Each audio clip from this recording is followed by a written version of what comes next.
अगर बड़ी खबर आपको बता दें, एसआई भर्ती पेपर लीक का मामले में आज फिर से हाई कोर्ट में सुनवाई होगी। आरपीएससी आज कोर्ट में रखेगा अपना पक्ष और कोर्ट ने आरपीएससी से कामकाज पर सवाल उठाए थे। कोर्ट ने आरपीएससी के चेयरमैन को भी फटकार लगाई थी।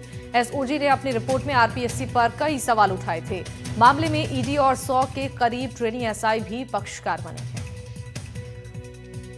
तो एसआई भर्ती मामले में हाईकोर्ट में आज सुनवाई होगी। शुक्रवार को समय की कमी के कारण सुनवाई नहीं हो पाई थी। आज सुनवाई के दौरान आरपीएससी अपना पक्ष रखेगा।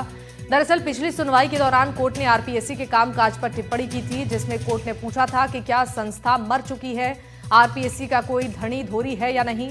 कोर्ट ने आरपीएससी के चेयरमैन को फटकार भी लगाई थी और पूछा था कि जब आपके सदस्य पेपर लीक के मामले में शामिल थे तो आपने एफआईआर क्यों नहीं दर्ज करवाया था।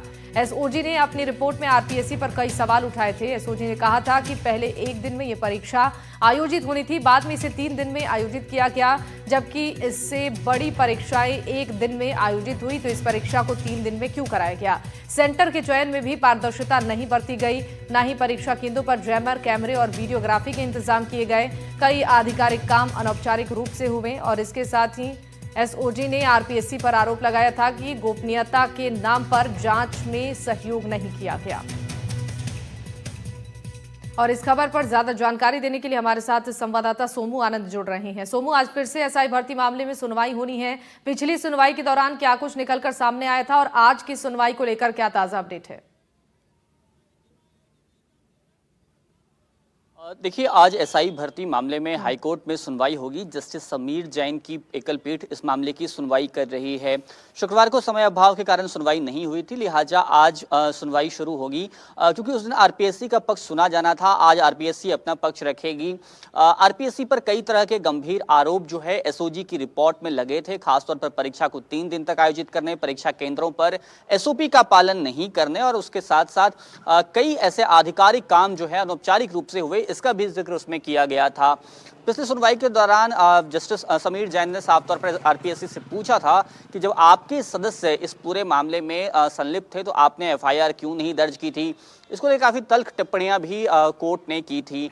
आज आरपीएससी जो अपना पक्ष रखेगा तो इन तमाम सवालों के जवाब आरपीएससी की तरफ से बताए जा सकते हैं कि आखिर क्या वो बाध्यताएं थी जिसके कारण राजस्थान लोक सेवा आयोग अपने कर्मियों पर एफआईआर नहीं कर पाया।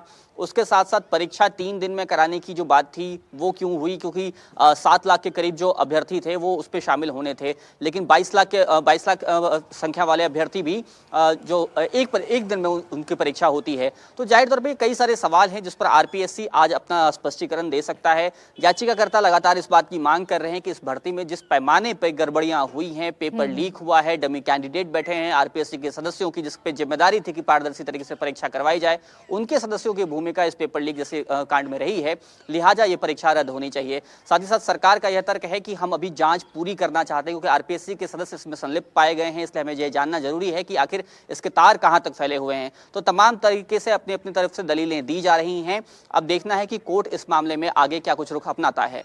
बिल्कुल। देखिए, इस पूरे मामले को लेकर जिस तरीके से कहा गया है कोर्ट की तरफ से कि अब इस पूरे मामले पर जवाब आरपीएससी को पेश करना, इंतजार करना होगा क्या कुछ आज की सुनवाई के दौरान सामने आता है। बहुत शुक्रिया तमाम जानकारियों के लिए।